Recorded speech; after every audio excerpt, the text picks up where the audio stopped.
Et bienvenue, trailers, trailers, runneuses, runners, dans ce nouvel épisode du 5 km à l'Ultra Trail, podcast qui partage des conseils pour que vous puissiez courir et atteindre vos objectifs personnels dans la course à pied.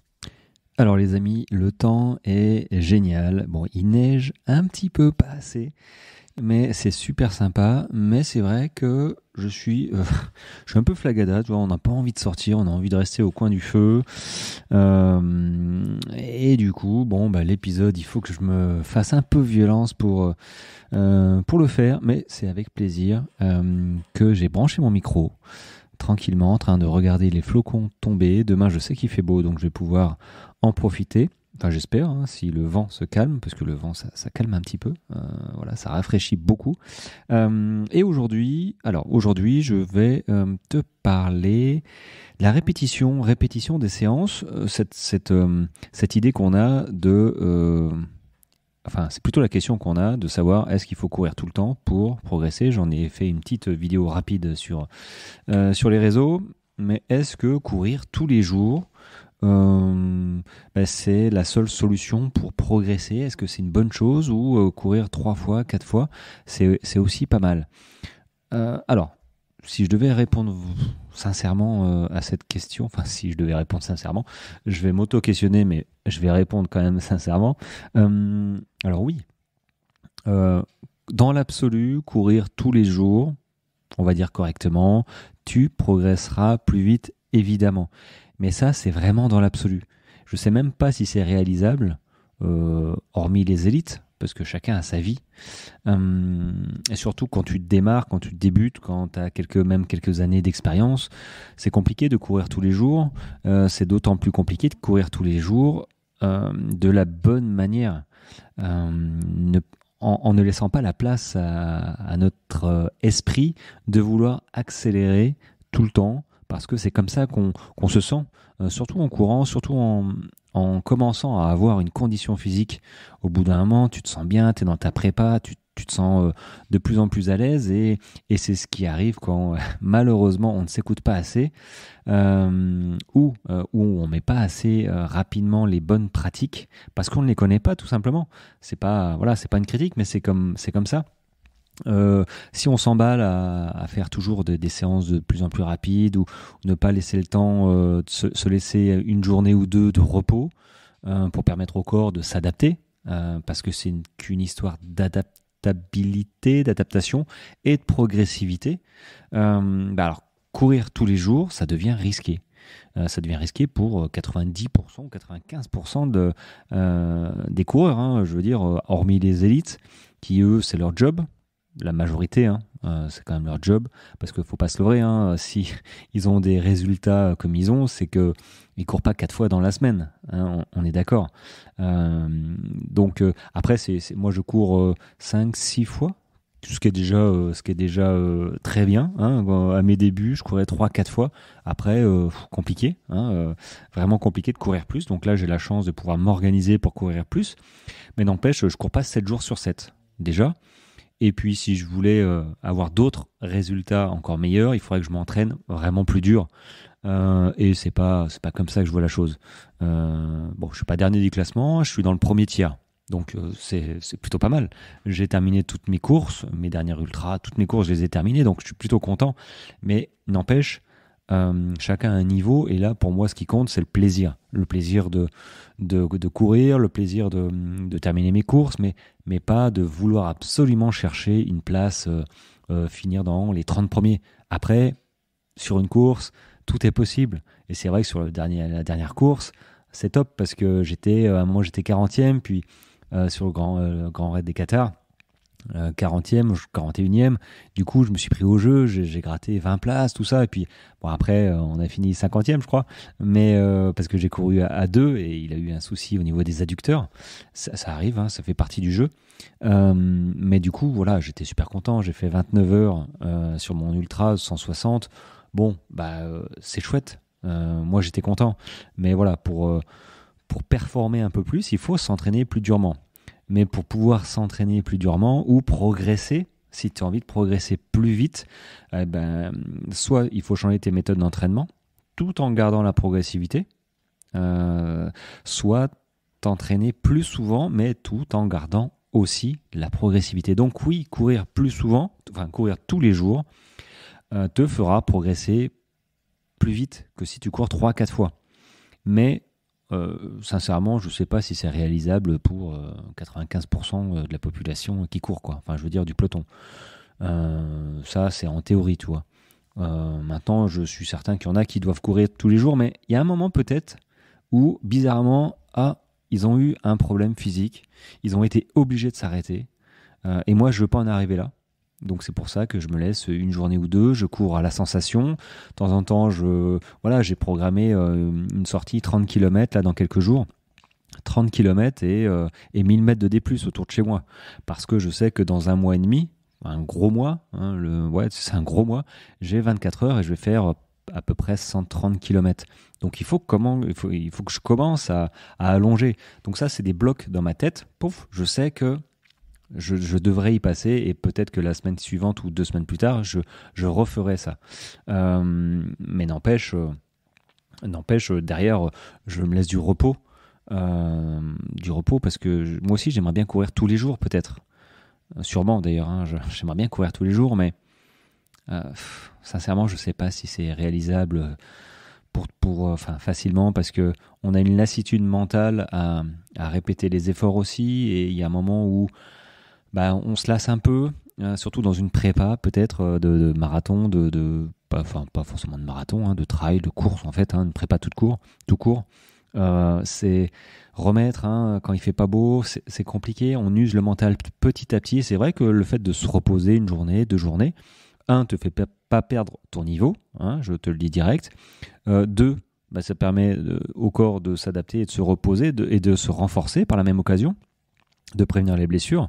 Et 3, cette lassitude mentale, si tu traînes les pieds, ça te permet de retrouver cette petite flamme qui te fait reprendre tes baskets une journée plus tard ou 2 jours plus tard et d'envoyer un petit peu de la godasse, quoi, et pas y aller en traînant la patte.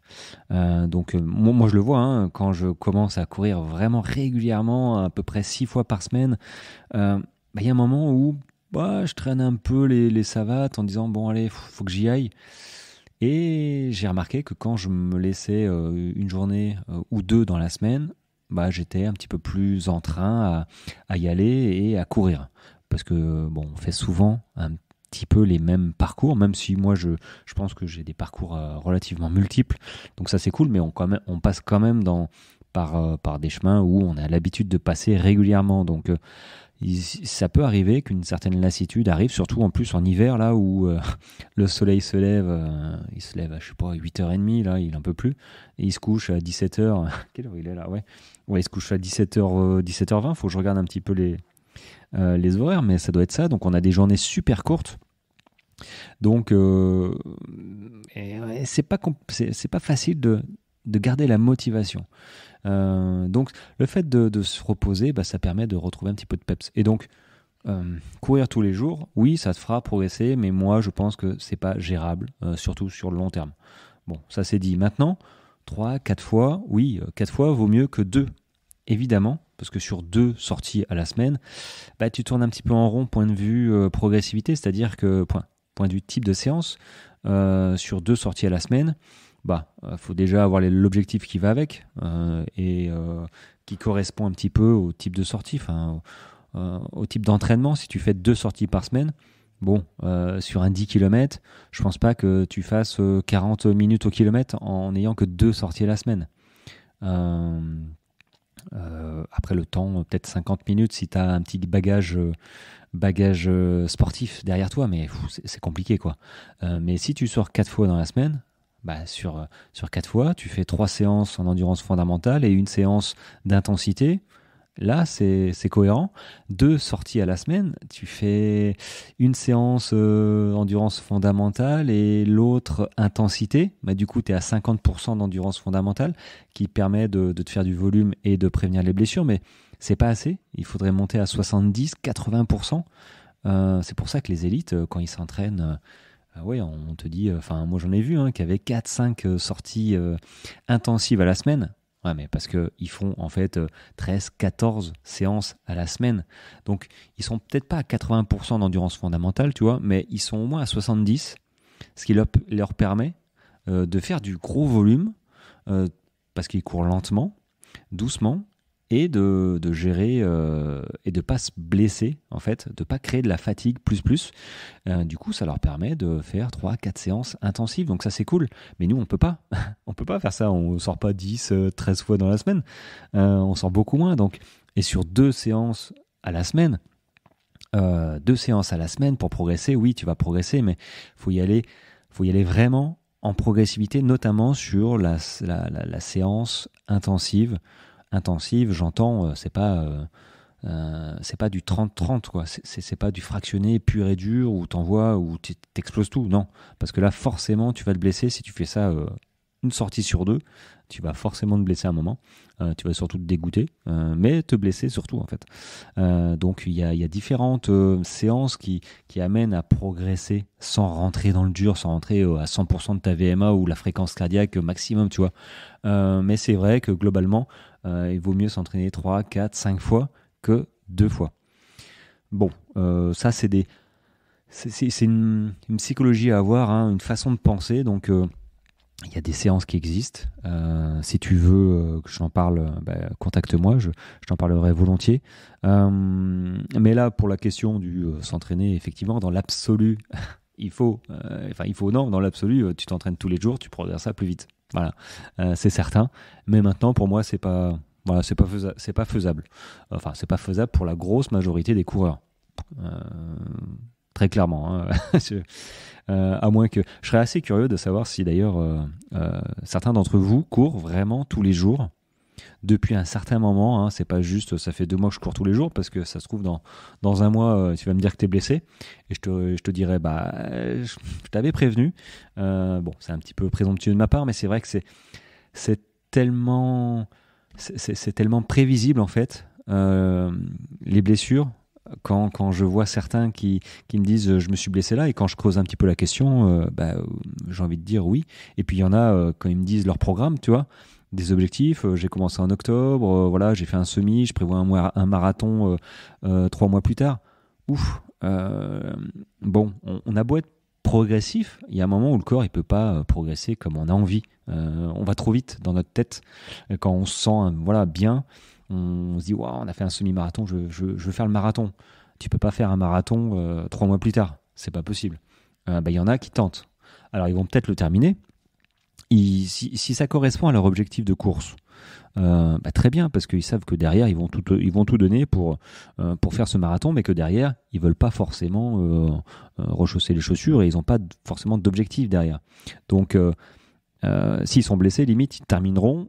Et puis voilà, ils auront un syndrome d'essuie-glace, ils ont tous ces problèmes de progressivité, hein, tendinite, hein, d'inflammation.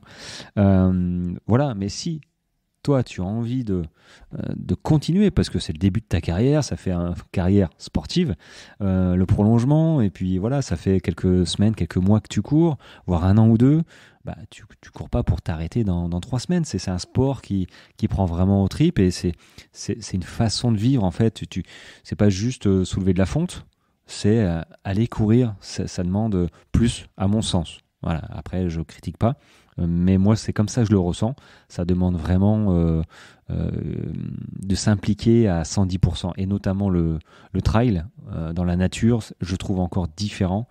C'est un autre aspect de la course à pied, et je t'invite à essayer de courir comme ça sur les chemins. Si t'as pas encore essayé, vas-y, fonce. C'est encore autre chose, et c'est pour ça que les courses d'endurance longues, les trails longs, hein, à partir de 40, 50, 60 km, je trouve ça, à partir de 60 km, pour moi, je trouve ça cool de passer du temps sur la course. On n'a plus tout à fait les mêmes objectifs.